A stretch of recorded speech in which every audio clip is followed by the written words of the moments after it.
Well, hello. So today we are going to start a little unit on how to create these little isometric kind of 3D shapes. Isometric basically just refers to the idea that we have taken a 2D shape, or rather a 3D shape, and projected it onto a 2D surface to where the top and the sides are visible, and they are separated by these angles that are all equal. They're all 120 degrees between each one of these angles. So this line here, this line here going up and down, and these lines going off and up into the sides, they're all equal in terms of 120 degrees. This is not a realistic angle. This is a forced angle that was sort of invented mostly for drafting purposes. So drafting as in like we're going to draw out the schematics of kind of like a blueprint, but on a smaller scale. You should have already downloaded this grid here, this isometric grid. You could make your own grid, but that's a bit complex. So instead of doing that, I just soon have you guys just download this. So go ahead and open up this isometric grid and keep this handy. So if you want to save this as a new file, we'll do that towards the end here. But if you want to go ahead and do that, you can. And let's zoom in quite a bit. I'm gonna get rid of this here. So let me get my pen tool out. The pen's going to be what we're going to be using for the most part. We're not going to start off with this little house shape. This house shape is going to be, we're going to build up to that. But let's grab our pen tool. Let's go ahead and take our fill off. And we'll keep our stroke, black for now. And let's just draw, we'll start off by drawing a series of shapes and just kind of showing what we can do with all this. So let me just start off with this shape here. We'll just start off with a simple cube. So I'm just going to start off anywhere on the document here. I'm just going to draw, the first little shape I'll draw is this cube. I'm just going to draw it 2 by 2. So two triangles down, 2 triangles up, and down, right? So this is going to be the face of the top face of the cube. I'll just click off of that. I'm going to zoom in a little bit further here, get my pen tool back, and I'll just once again click. I'll attach to the corner, and so we'll draw basically the same shape, but this time on its side, or kind of rotated 90 degrees, as it were. And we'll close that off. Make sure it's all closed. We don't want to have anything open. Open paths aren't our friends. And we'll just do this one more time. Click on the corners, and boom, you got a cube. Now, the best way this works, if I were just to kind of take off the grid for just a second, the best way this works is to have the 3 faces be generally the same color, but with different tones, the different values, as it were. So I'm gonna get my fill option up, and I'm just gonna go through these little blues here. If you want to choose a different color, just if you want to go to your options here, like your little color mixer, and just find the HSB. That'll give you the, well, for instance here, if I get the HSB, I can choose my brightness. I can go from like different layers of black.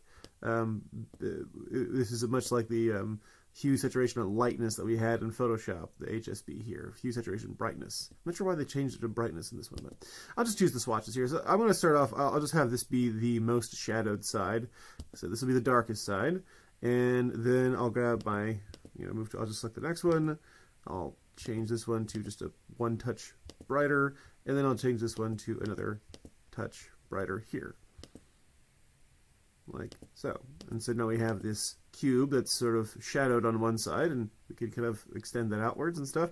But it always looks best if you take the stroke off. So I take the stroke off, and there we have it. We have our little cube here. So what's fun about these cubes, we'll just kind of follow along with me. I'm going to bring the grid back on. I'm going to get my move tool here, and I'm just going to make a couple different shapes with this. I'm just going to pull this off, just to hold on the Alt key with my move tool selected, and just, first off, let's make sure we have everything selected here. In fact, I'll group everything together. Object, group. And we'll just create a copy of this. Just put it off like maybe 1 over. Cut out the same plane here, and then get your direct selection tool. The direct selection tool in this case is going to be able to sort of extend this. If we were to take the direct selection tool and just sort of just click and drag select over the top face. So we have 1, 2, 3, 4 of these corners selected.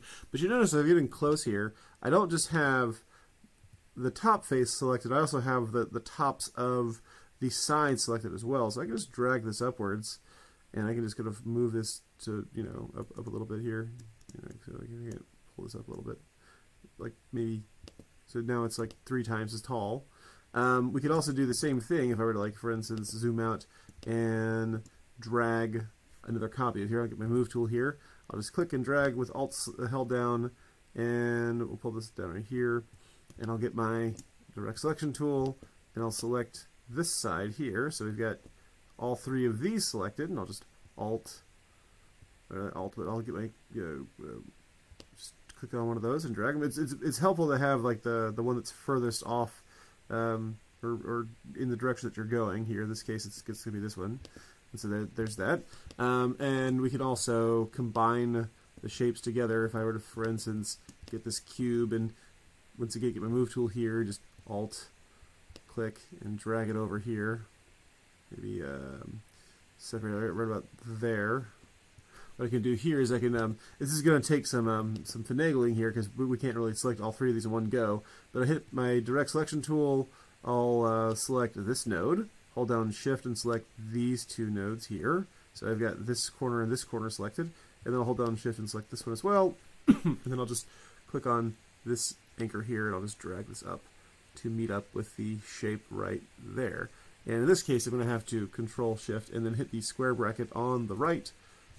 Okay, get my move tool first, or maybe on the left. Maybe let's right click on it and say Arrange, Bring to Front.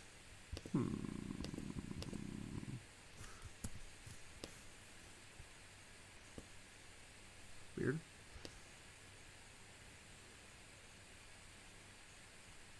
Well, we'll just put it over this way. So if you get that to line up at the front, that's fantastic. If not, you know, you're going to be a little L shape here. And we can just nudge it into place here just to make sure it fits nicely. Alright, so there we go. So we have little regular shapes. Let's create a couple more shapes. What we'll do is we'll take our pen tool out, and we'll draw another sort of box here. What we'll do is we'll start in the middle, and we'll work our way out. Let's draw a little... We'll draw 1, 2, 3, 4 by 4. So 4 going this way, 4 going this way, 4 here, and 4 here. So we'll make a bigger cube, as it were, and you'll see why in a second here. Let me get the properties. I'll just turn this fill off for now. Off, I say. Goodness me. I'm going to blame the mouse. I'll bring my stroke up to 1 point again. And we'll do the same thing. I'm going to go up 2 here, and I'm just going to go from here up 2. I'm going to go 2 off this corner here. Just follow the lines all the way around, like so. And then we'll draw the inner workings of this little cube, this little side here. So imagine this is a sort of a square that's been cut out, and I'll just go down here, like so. And connect these. And I'll do the same thing here. I'll go 1, 2, 3, 4, 5. And then we'll go down this way. 1, 2, 3, 4, 5. And we'll finish it up by going this way. 1, 2, 3, 4. Now let me, and close it out, 5. So now it looks as if we've got this shape all nailed down, and all we gotta do is fill it up. But there's one little problem here. This top shape here is going to cover up some of the other shapes if we're not too careful here. So what we need to do is we'll just fill this in. We'll do the same thing here. I'll make this blue. And so you notice I've covered up my top square here. So let me just right click on this, and I'll just go to Arrange, Send Backward, and I'll click on this path here. And I'm going to go Edit, Copy, Edit, Paste in Place. So it just arrives right back on there. And then I'm going to hold down Shift and select this square here. And let's grab our Shape Builder tool and just Alt and get rid of this little space in the middle there. So that gives us a little gap right here in the square, and then we'll just fill in the rest of these. So make sure we're sticking with the same conventions here. So if this side is the more shadowed side, it stands to reason that this is going to be the same thing, a little more shadowed. Kind of imagine there's a light source that's shining the same direction on all sides. So this one right here, and then we'll fill in this one with the same color, and same deal for this one. Obviously you can choose your eyedropper tool to get the colors that you sampled earlier. And we'll just fill this in. It helps drag select on some of these. And we'll just take our grid off, and we can kind of see what we've got here. And let me just take off all of my strokes for now. And it's possible that at some point you might not quite hit the grid, and if that's the case, then you can just get your direct select tool like right here. I kind of did that. I messed up a little bit here. There's a bit of a gap between. You definitely don't want any gaps between your shapes. So I'll get my direct select tool. I'll just click on the path, and I'll just sort of pull it down to connect here. And the same thing right here. I'll just click on this, and I'll just pull this down just to connect this shape. Get a little closer. A. Click, just like that anchor, and then drag it down. There we go. All right, and so here's our second little irregular shape. And so we can even sort of arrange to have these things kind of interact with one another. For instance, if I were to take this shape here and just kind of, maybe I'll just alt drag this over this way and kind of pop it right there. I can see that. I'm going to see if I can't bring this forward just slightly. Just alt drag this over here one more time. And we'll just Control Shift. Right. And there it is. It's standing right there on the pedestal there. You just nudge it forward so it matches up. Same deal here. You can just get in close. If you want to turn the grid back on, you can snap it to the grid, but I'm going to see if I can pull it in together right there. That looks good. About there. And you can make these shapes as complex as you want. So let me just do one last little shape here. We'll do a what's a little plus sign here. In fact, we'll do 2 plus signs. And we can even change sort of like, we don't have to have everything be completely square. We can have things be different levels here. So for instance, I can just take this and I'll make a little staircase. How about that? So we'll just do this. We'll just draw 1, 2, 3, 4, 5. Like so. Let me take my stroke off, or my fill off, and I'll pull my stroke back up. And what we'll do is we'll we'll control click off of that. I'll zoom in a little bit here, and I'll make the next little step in my staircase. So I'll draw this little shape here, so you can kind of imagine sort of up and then to the side. And then instead of making a new shape for each time, what I'll do is I'll just grab these alts and click, and I'll just drag these up right here, just to kind of. And it's possible that I can go Control D, Control D, Control D as many times as I want. And then what I can do is I can just get my pen tool back. And this is going to be a little complicated here. I'll have to go along with each one of these things, or I could just do this. I could just go up here, and maybe go up right here, say, and then go down the middle, and then right there. And so what I'll have now is I'll have this big shape here, but I'm going to pull it to the background. So what I'll do is I'll select each one of these little top steps here. I'll just select and hold down Shift. I'll just select this one, and this one, and this one, and this one as well. Same here, and one more. And we'll turn these all that light blue color that I had before. So that works. And then I'll grab the sides, or like the sort of vertical planes, and I'll hold down Shift as I'm doing this. One more, 2 more right here, and then I'll grab the bit darker shade, and then I'll grab this big shape here, and I'll just fill that with the darkest shade that I was using before, and we'll just right click on this, arrange, send to back, and now we have this shape. If I can just take off my grid here, I can see what that looks like. Let me just take off all the stroke,